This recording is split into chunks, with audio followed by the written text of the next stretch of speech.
Qual seria o nome de uma coisa assim? Eu vou fingir alguma coisa para obter. Então, para fingir isso, eu tenho que mentir. Sim ou não? Sim. Mentir é uma tarefa como outra qualquer. É ou não é uma tarefa como outra qualquer? Então, quando você mente, o que você está fazendo exatamente? Bom, eu vou mentir. Então, eu tenho um grupo de pessoas e vou mentir. Eu vou mentir que sou uma coisa que eu não sou. O que é que eu vou ter que fazer para obter esse resultado?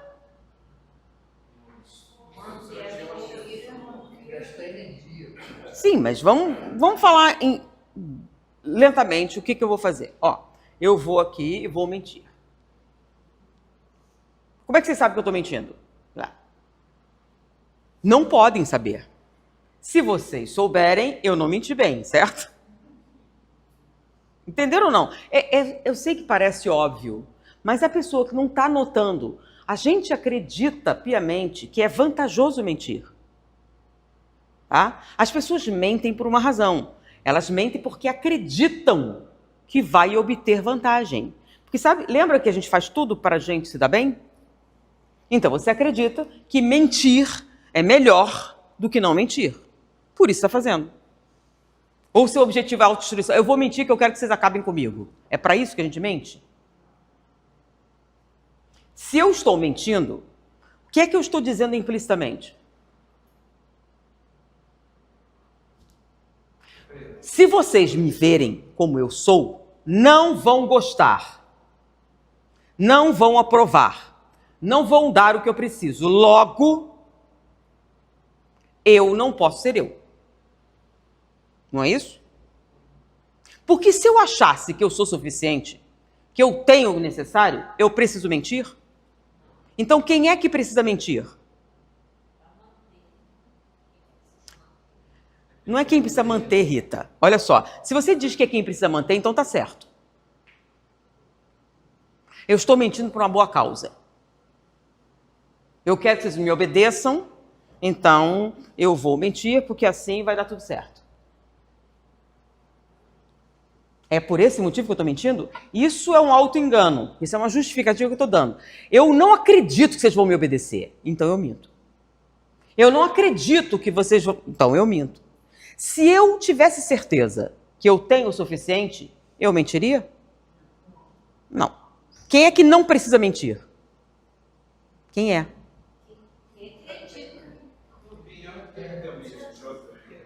Eu sou. Tá? Então, não me importa. Eu sou, eu acredito que tenho o suficiente. Se você não concorda, o problema é de quem? Seu. Então, eu tenho o suficiente. Então, eu sou eu mesmo e me apresento aqui. Agora, quando é que eu preciso mentir? Eu resolvi mentir, por quê? Então, não é vocês. Eu não acredito. Beleza? Mentir funciona? Sim. Mentir funciona. Mas eu tenho que mentir bem. Não é isso? Não é qualquer mentira. O que é mentir bem? Sim, o que é mentir bem? Existe um problema na mentira. Sabe qual é? 75% da linguagem é não verbal. Sabiam disso? Por quê? A nossa primeira contato com o outro, lembra do bebê? Lembra? O bebê não entende o que você está dizendo. Ele é bebê. Mas ele... A postura, o gesto, o olhar, a maneira, a risada. Então, ele está aprendendo. Ele é um computador assimilando. Como ele não sabe o que está dizendo, o que ele está assimilando? Expressões, emoções. Então, no momento em que ele começa a falar, ele já tem na cabeça coisas. Ele vai expressar, ele sabe que essas coisas existem. E ele vai tentar reproduzir isso. Eu quero que você entenda. E aí ele vai se esforçar para se comunicar. Quando é que a criança não se esforça para falar? É um sintoma de autismo, lembra? O que é que o autista não faz? Afetiva. Então, a primeira tentativa da criança de comunicação, e ela é ativa, é o quê? Eu estou entendendo tudo isso, agora eu quero o quê? Expressar. Eu quero que você entenda, porque olha só, eu choro quando eu quero isso, mas tem coisas que não... Aí eu preciso o quê? Me comunicar com você para expressar isso. Foi? Só que nesse momento ela já tem o quê? Toda uma estrutura não verbal. Foi ou não, gente? Bom, as palavras vão se acumulando com o passar do tempo. Até você chegar na idade adulta, seu vocabulário cresceu muito. Mas antes do vocabulário se desenvolver, o que é que se desenvolveu? Interações, é o tom de voz, é a postura. Então, eu leio, eu não entendo o que você está dizendo, mas eu quero saber. E aí, eu começo a ler. Porém, no momento em que a questão do vocabulário se torna premente, o que você faz? Você presta atenção nisso, não é? E joga o resto para onde? Para o inconsciente. Lembra que é instintivo? Então, você está aprendendo isso, então você está... As palavras, expressar corretamente, tudo isso. Bom, aí você está na aula, o professor está falando tudo certinho, tudo direitinho, e não sentir firmeza. O que é firmeza? Como é que você sabe? Ele não sabe a matéria. Mas ele disse alguma coisa errada? Não. O tom era ruim? Não. Sei lá, eu senti. Não senti afinidade. Mas peraí, é paranormalidade? Você está falando que teve telepatia na jogada? É isso que você está dizendo? Não. Como é que você... O que é isso? As pessoas não sabem expressar. Não sentir firmeza, sei lá, alguma coisa. E você não sabe dizer o que foi que a pessoa disse errado, o que foi que ela fez exatamente. Porque ela não fez nada. Ela não fez nada errado, não disse nada errado. Mas da onde vem essa inconsistência que você está sentindo? Possivelmente a postura dela não coincidia com o que ela dizia. Tá? Que quando ela dizia as palavras, ela tinha o quê? Expressões diversas. Existe isso? Sim. Então, a concordância entre a sua expressão e a sua fala gera o quê? Autenticidade. Então, quando você fala do que não sabe, eu decorei certinho e eu vou fingir que sei. Agora, o que acontece se alguém perguntar? Eu sei disso? Eu sei ou não sei? Eu sei que não sei. Então, eu sei que se alguém perguntar alguma coisa, não vai dar certo. Então, o medo de ser desmascarado existe ou não existe? Então, eu tenho que simular que sei alguma coisa e não posso deixar ninguém questionar isso, certo? Então, como é que eu faço para ninguém perguntar nada? Porque se perguntar, eu não sei responder. Existe alguma técnica que eu possa usar para evitar que vocês me perguntem? Que pergunta é essa? Como assim? Você não entendeu nada? Então, se eu amedrontar você o suficiente, o que acontece? Ninguém pergunta nada. Não é não? Ou, a coisa mais importante, eu tenho que definir uma autoridade tão grande que você me questionar seria uma ousadia. Sabe com quem você está falando? Então, por que eu preciso disso? Para evitar o confronto.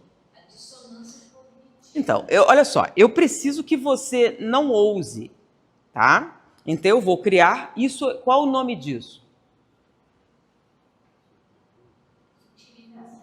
Eu vou criar circunstâncias. Eu não posso deixar vocês me questionarem, tá? Porque eu só tenho a superfície. E aí, tem uma frase de Einstein que eu aprecio bastante. Quem sabe, fala simplesmente. Quem é que precisa de um jargão extremamente... O objetivo é, vou criar aqui o quê? Um limite. Para evitar confronto. Eu não vou conseguir explicar, aí eu falo de maneira que se você se sentiu burro demais, não pergunta. Sim. Eu repeti, como assim não entendeu? Aí eu falo umas palavras assim, e eu me lembro de um cara que falou assim, quando perguntar alguma coisa, fala sobre, esqueci, tal coisa assim. A pessoa fica e não pergunta mais nada. Eu disse assim, gente, qual o sentido então? Vocês estão compreendendo como funciona? Então, eu preciso, isso é verdade ou mentira?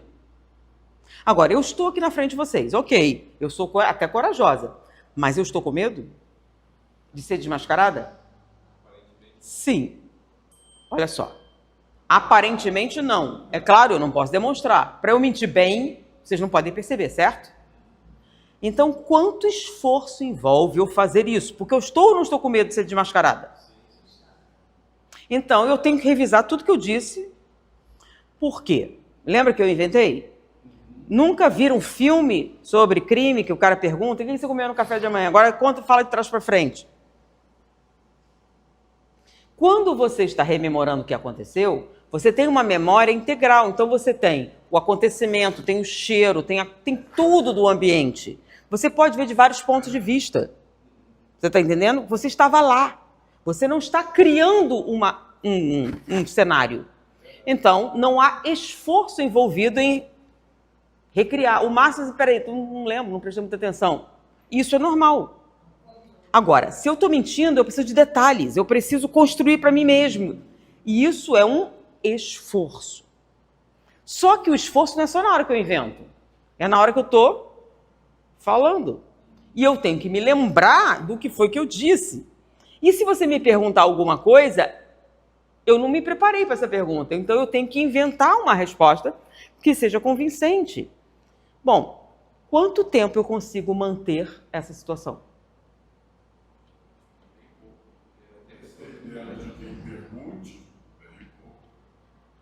Sim, filhote, você está mentindo, tá? E você não vai mentir só hoje. Sim, você vai tentar.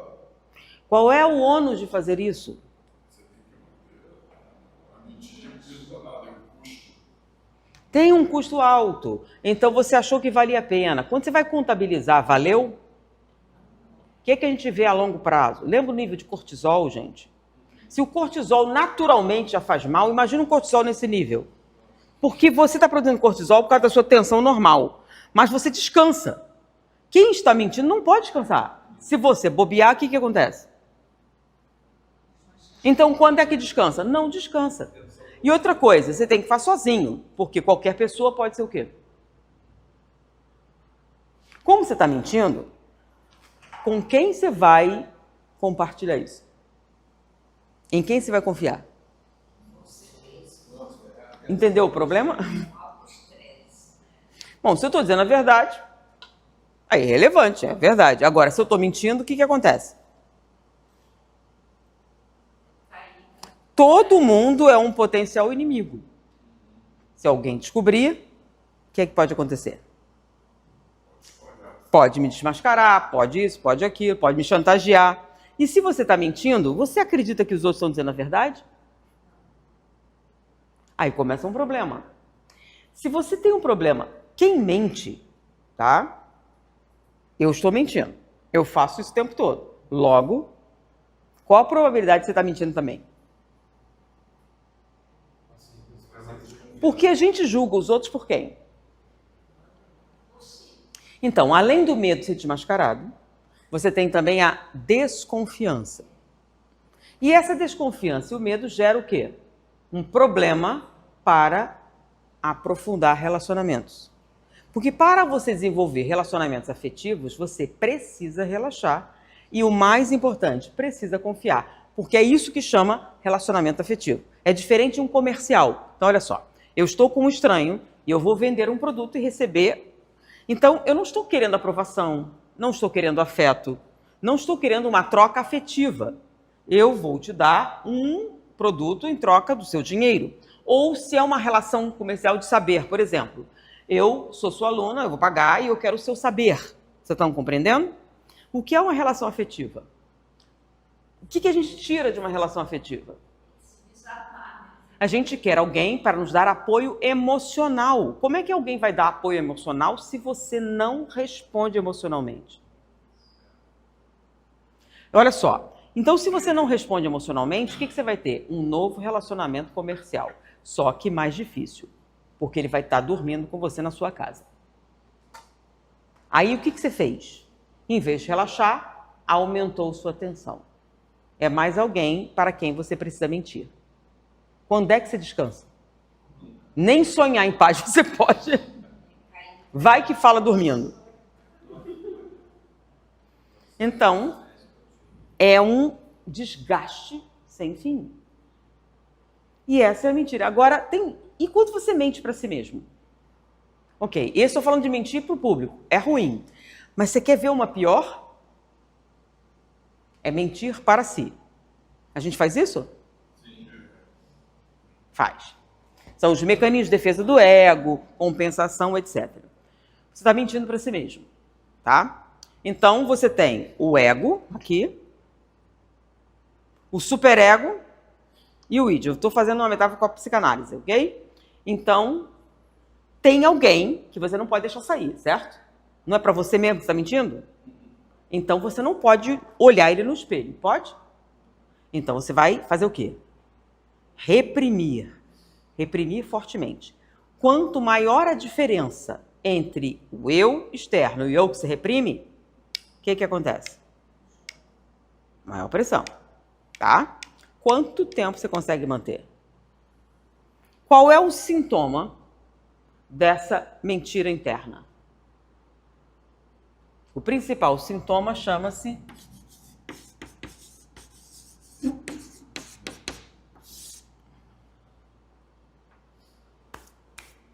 que é isso?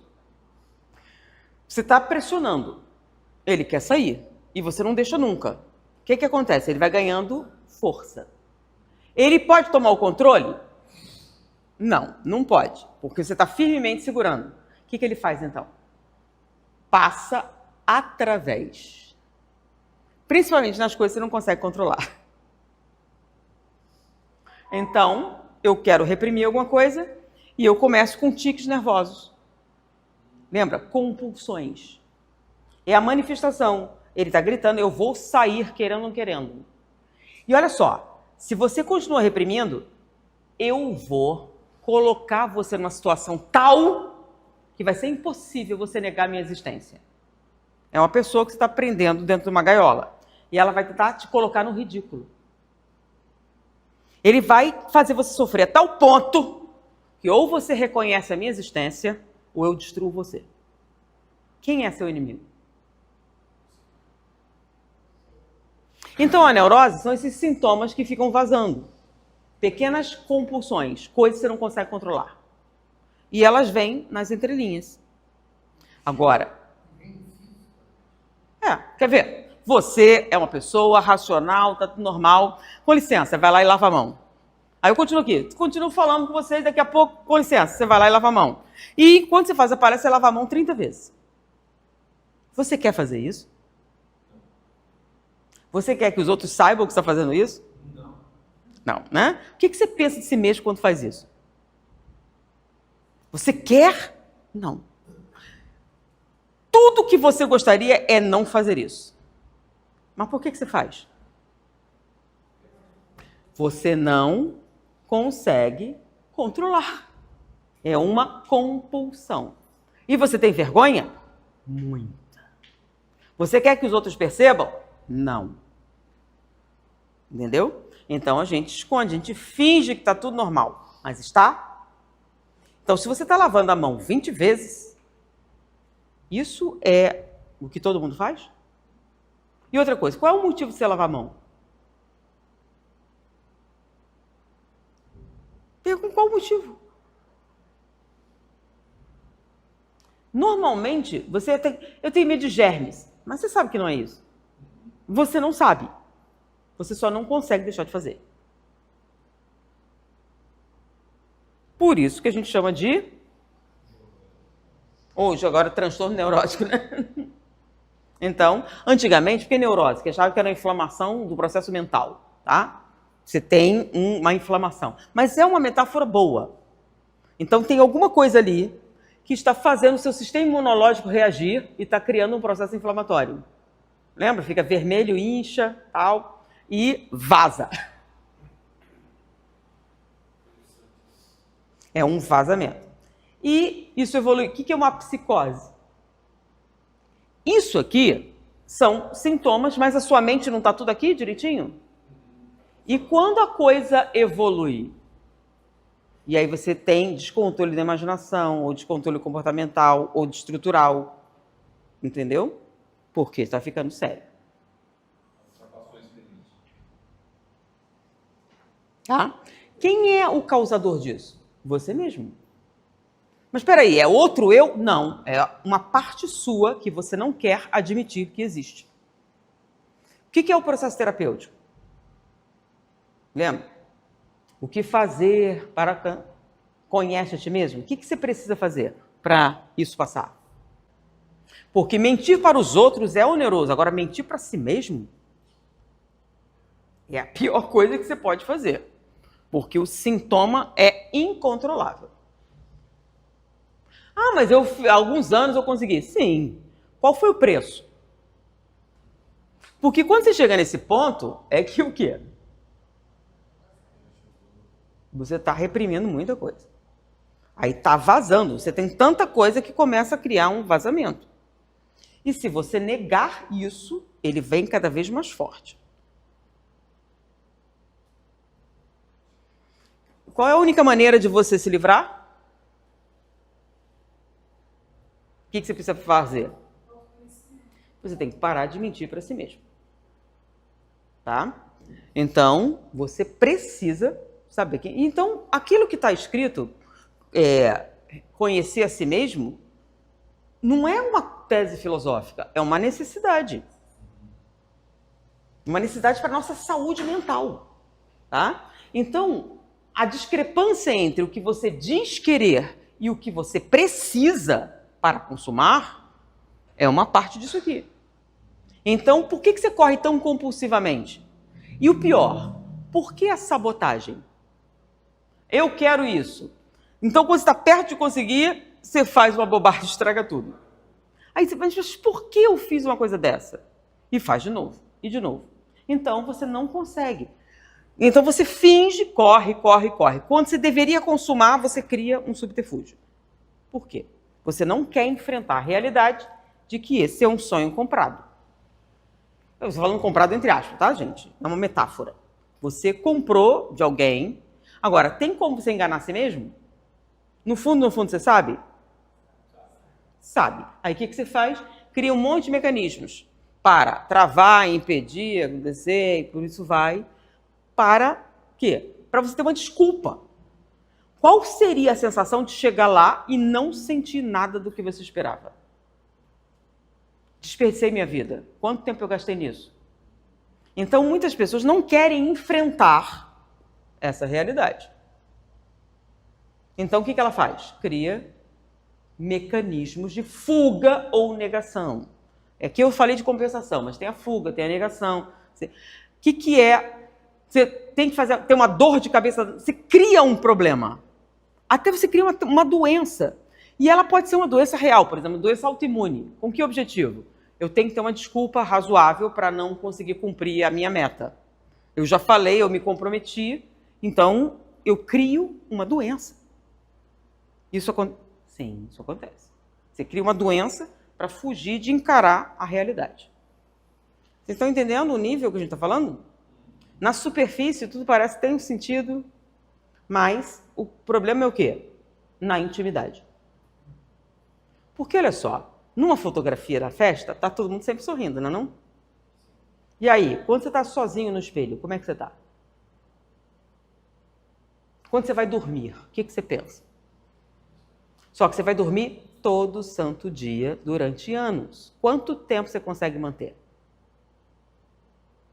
Então, se você não está nesse conflito, você não tem uma ideia de quanto peso nós estamos carregando.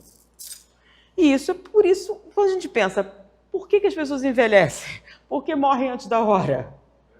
Qual é a causa? Lembra que a gente chama de lixo mental? Que lixo mental é esse? A gente está pensando que é de fora. Não, é de dentro da nossa cabeça. Você está entendendo? É excesso de conflito. O que é ansiedade, gente? Por que tem tanto transtorno? A gente não tem tanto conforto, tanta coisa, tanto prazer. Então, por que a gente está tão infeliz se a gente pode comer o que quiser, ir para onde quiser? Você tem ideia de quanto divertimento a gente pode ter? Então, de onde está vindo esse sofrimento? Não era para você estar alegre, rindo, todo feliz? Quando eu pergunto, você foi comprar uma camisa na loja, aí você escolheu. Que cor você escolheu? Verde. Você gosta de verde? Não pensei nisso. Mas por que você comprou a camisa verde? Você gosta de verde? Olha só, você não sabe se gosta de verde ou não? É uma pergunta simples. Mas só essa hesitação é um sintoma. Por que você escolheu essa? Seria assim, que eu gosto de verde. E achei esse verde bonito. E você não sabe? Se esforce. Por que você está comprando essa camisa? Não, é porque está na moda. Mas você gosta de verde? Particularmente não. Mas todo mundo está usando verde. É a cor da estação. Mas você gosta? Não. Olha, isso não é paradoxal? Eu ia chamar de doentio, mas pensa bem. Você vai comprar uma camisa de uma cor que você não gosta. Ou seja, você pegou o recurso, você trabalhou, você vai pegar esse recurso, vai lá, compra uma camisa de uma cor que você não aprecia. Mas por que você comprou essa camisa? O que você não quer dizer? Não comprei para mim. Mas não é você que vai vestir? Sim, mas não é para mim. Mas é você que vai vestir a camisa. Mas eu estou vestindo essa camisa para que o Jair olhe para a camisa. Por quê? Porque você... Não, eu quero que ele tenha inveja da minha camisa. Porque eu sei que ele gosta de verde, queria comprar a camisa, e eu quero... Isso é normal? Porque você comprar uma camisa deveria ser com que objetivo? Porque ela é macia, porque ela é gostosa, que eu gostei da cor, que eu acho que o modelo cai bem em mim, e eu olho no espelho e me sinto feliz com essa camisa em mim. Não, você não sente isso. Você nem pensa em você mesmo na hora que você compra essa camisa. Entendeu? Agora, estende isso para outras coisas. A casa, o sofá, o carro, tudo que você gastou. Agora, veja bem, é um dinheiro enorme, não? Esse dinheiro enorme que você gastou com tudo isso, você não gastou com quem? Com você. Mas peraí, quanto tempo você trabalhou para isso? Você comprou um carro caríssimo, a prestação, um ônus, quantos meses você desperdiçou? E você queria uma caminhonete. Entendeu? Você não tem a caminhonete. Você viveu a sua vida inteira. Agora, o seu subconsciente sabe que você não tem a caminhonete? Sabe? Ele sabe que você não queria esse sofá, você queria uma outra coisa? Que você não queria morar naquele prédio, naquele bairro, naquele lugar? Você queria ir para outro... Ele sabe tudo isso? E quem é que está impedindo ele de ter tudo isso? E o que é pior? Você pelo menos está apreciando? Não. Então são inimigos, não são? E o que acontece quando você é inimigo de si mesmo? O único resultado é profunda infelicidade. Não interessa o que você está comendo, quantas pessoas estão invejando você e como parece na internet. Porque a única pessoa que você deveria agradar era quem? E é a única que você não pensa. Você pensa em todo mundo, até em pessoas que você não conhece pessoalmente. Menos em quem? Na única pessoa que vai estar com você na hora da sua morte. E ela não vai estar feliz, vai? Essa é a ideia. Então, gente, prestem atenção. Vamos fazer só uma avaliação pequenininha, tá? Nem precisa ser tão demorado assim. Se você não está feliz, tem alguma coisa errada. Tá? Você tem que estar feliz com o que está comendo, com o que está vestindo. Você tem que comprar uma cor que você goste. Você tem que achar que a camisa, a roupa fica bem em você. Você não pode fazer tudo para agradar outras pessoas. Por quê? Porque alguém vai acabar sofrendo. Ó, só que tem um detalhe. O outro vai para a casa dele, vai embora, vai dormir, mas quem é que vai te carregar para todo lado? Poxa, gente, pensa bem. Não deveria pelo menos ter gratidão? A gente não fala da importância da gratidão? Para quem que você deve ser grato? Quem é que te leva para todo lado, gente? Quem é que te permite ter prazer, ver coisas, apreciar tudo? É a única pessoa que você não agradece e não dá um agrado. Pensa nesse sentido. Pensa na ingratidão que é você não satisfazer seu próprio corpo com o que ele realmente precisa. E não é necessariamente bolo. Tá? Pensa bem qual a resposta que ele te daria se você fizer o mínimo. Então, se você raciocinar bem, eu acho que é a pessoa que você deveria agradar. Eu sei que parece paradoxal, que a gente fala assim, a gente fica puxando. Não fica não, gente. Lembra que nós mostramos sobre a autoimagem? A nossa autoimagem é extremamente negativa. Na maior parte das vezes, nós somos inimigos de nós mesmos. Se nós deixarmos de ser, nossa vida vai ser ótima. Vai ser ótima. Eu sei que vocês não estão acreditando em mim, mas aí no final da gente mostrar aqui neurologicamente, vocês vão ver que nós somos programados geneticamente para dar certo. Se a gente deixar o negócio funcionar, é show.